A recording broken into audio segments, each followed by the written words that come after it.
പ്രളയജലത്തിൽ മുങ്ങിയപ്പോൾ സ്വന്തം വീട് തുറന്ന് മനുഷ്യരെ രക്ഷിച്ച ആ മനുഷ്യൻ ഇന്നില്ല.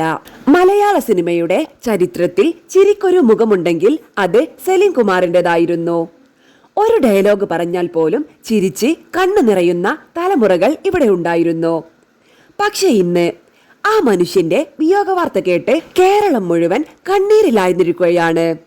കാരണം സലീം കുമാർ ഒരു നടൻ മാത്രമായിരുന്നില്ല, മനുഷ്യരെ ചേർത്തു പിടിക്കാൻ അറിയുന്ന അപൂർവ മനുഷ്യനായിരുന്നു.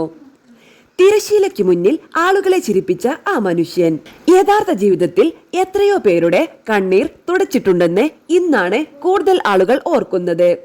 പ്രത്യേകിച്ച് 2018 മഹാപ്രളയകാലത്ത് അദ്ദേഹം ചെയ്ത ഒരു പ്രവൃത്തി ഇന്ന് സോഷ്യൽ മീഡിയയിൽ വീണ്ടും വൈറലാവുകയാണ്.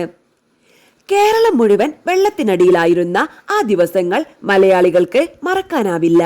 വീടുകൾ ഒഴുകിപ്പോയി. ജീവിതകാലം മുഴുവൻ സമ്പാദിച്ചതെല്ലാം ഒരു രാത്രി കൊണ്ട് നഷ്ടപ്പെട്ടു പോയി. കുട്ടികളുമായി വയോധികരുമായിട്ട് എവിടെ പോകണമെന്നറിയാതെ ആളുകൾ കരഞ്ഞു നിന്ന ദിവസങ്ങൾ. അത്തരമൊരു സമയത്താണ് സലീം കുമാർ യഥാർത്ഥ ജീവിതത്തിലും ഒരു ഹീറോയാകുന്നത്. വടക്കൻ പറവൂരിലെ അദ്ദേഹത്തിന്റെ പ്രദേശവും അന്ന് കനത്ത വെള്ളപ്പൊക്കത്തിൽ മുങ്ങിയിരുന്നു. പ്രളയജലം വീടുകളിലേക്ക് കയറി തുടങ്ങിയപ്പോൾ പലരും സ്വന്തം ജീവൻ രക്ഷിക്കാനുള്ള തിരക്കിലായിരുന്നു. സലീം കുമാറും കുടുംബവും സുരക്ഷിതമായ സ്ഥലത്തേക്ക് മാറാനുള്ള ഒരുക്കത്തിലായിരുന്നു. പക്ഷേ അയൽവാസികളുടെ കരച്ചിലും സഹായത്തിനായി ഓടി നടക്കുന്ന ആളുകളെയും കണ്ടപ്പോൾ അദ്ദേഹം തന്റെ തീരുമാനം മാറ്റി. ഞാൻ മാത്രം രക്ഷപ്പെട്ടാൽ മതിയോ എന്ന ചിന്തയായിരുന്നു അദ്ദേഹത്തിനുണ്ടായിരുന്നത്. അതോടെ സ്വന്തം വീടായ ലാഫിംഗ് വില്ല ദുരിതത്തിലായ ആളുകൾക്കായി തുറന്നുകൊടുത്തു. വീട്ടിലെ ഒരു മുറി ഒഴികെ ബാക്കിയെല്ലാം ദുരിതബാധിതർക്കായി വിട്ടു നൽകി.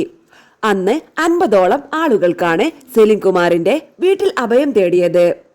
ചെറിയ കുഞ്ഞുങ്ങൾ, ഭയന്ന് കരയുന്ന സ്ത്രീകൾ, നടക്കാൻ പോലും കഴിയാത്ത പ്രായമായവർ, വീടില്ലാതെ വന്ന കുടുംബങ്ങൾ, അവർക്കെല്ലാം സുരക്ഷിതമായ ഒരു അഭയകേന്ദ്രമായി മാറി ആ വീട്. പലർക്കും ഭക്ഷണം പോലും കിട്ടാത്ത അവസ്ഥയായിരുന്നു. പക്ഷെ അവിടെ എത്തിയവർക്ക് വിശന്നിരിക്കേണ്ടി വന്നില്ല. ദുരിതാശ്വാസ ക്യാമ്പുകളിലേക്ക് നൽകാൻ വേണ്ടി ശേഖരിച്ചു വെച്ചിരുന്ന ഭക്ഷ്യസാധനങ്ങൾ പോലും അദ്ദേഹം അവിടെ അഭയം തേടിയവർക്കായി ഉപയോഗിച്ചു. അരി, പലചരക്ക് സാധനങ്ങൾ, കുടിവെള്ളം, എന്തുണ്ടോ അതെല്ലാം പങ്കിട്ടു.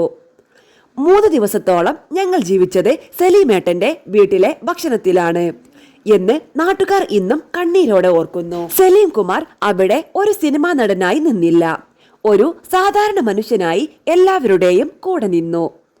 ആളുകൾക്ക് ഭക്ഷണമെത്തിക്കൽ, കുട്ടികളെ ആശ്വസിപ്പിക്കൽ, രോഗികൾക്ക് സഹായമെത്തിക്കൽ, അധികൃതരുമായി ബന്ധപ്പെടൽ, എല്ലാത്തിലും അദ്ദേഹം നേരിട്ടിടപെട്ടു. പക്ഷേ ദുരിതം അവിടെ അവസാനിച്ചില്ല. പ്രളയജലം പിന്നീട് അദ്ദേഹത്തിന്റെ വീടിന്റെ താഴത്തെ നിലയിലേക്കും കയറി തുടങ്ങി. അപകട സാധ്യത വർദ്ധിക്കുകയായിരുന്നു. അപ്പോൾ പലരും ആദ്യം സ്വന്തം കുടുംബത്തെ രക്ഷിക്കാൻ ശ്രമിച്ചേനെ. പക്ഷേ സലീം കുമാർ ചെയ്തത് അതിന്റെ വിപരീതമായിരുന്നു. വീട്ടിനുള്ളിലുണ്ടായിരുന്ന എല്ലാവരെയും സുരക്ഷിതമായ ദുരിതാശ്വാസ ക്യാമ്പുകളിലേക്ക് മാറ്റാനുള്ള നടപടികൾ അദ്ദേഹം ഏകോപിപ്പിച്ചു. ഓരോരുത്തരും സുരക്ഷിതമായി പുറത്തേക്കിറങ്ങിയോ എന്നുറപ്പാക്കി. ഏറ്റവും വേദനിപ്പിക്കുന്ന ഒരു കാര്യം എന്താണെന്നോ? അവസാനത്തെ ആളും സുരക്ഷിതമായി വീട് വിട്ട ശേഷമാണ് സലീം കുമാർ അവിടെ നിന്ന് പുറത്തേക്കിറങ്ങിയത്. അതായിരുന്നു അദ്ദേഹം. തിരശീലയിൽ കോമഡി പറഞ്ഞ് ആളുകളെ ചിരിപ്പിച്ച മനുഷ്യൻ, ജീവിതത്തിൽ മനുഷ്യരെ രക്ഷിക്കാൻ സ്വന്തം സുരക്ഷ പോലും മറന്ന മനുഷ്യൻ. അയൽവാസികൾ ഇന്നും പറയുന്ന ഒരു വാക്കുണ്ട്: സലീമേട്ടന്റെ വീട്ടുവാതിൽ ഒരിക്കലും അടഞ്ഞു കിടക്കാറില്ലായിരുന്നു.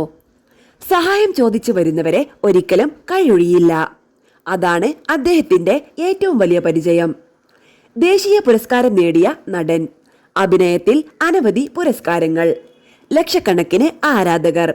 ഇതെല്ലാം ഉണ്ടായിട്ടും സാധാരണക്കാരുടെ വേദന മനസ്സിലാക്കാൻ കഴിയുന്ന വലിയ ഹൃദയമായിരുന്നു സലീം കുമാറിന് ഉണ്ടായിരുന്നത്. ഇന്ന് അദ്ദേഹം നമ്മളോടൊപ്പമില്ല. പക്ഷേ മലയാളികൾക്ക് അദ്ദേഹം ഒരു നടനായി മാത്രം ഓർമ്മിക്കപ്പെടില്ല.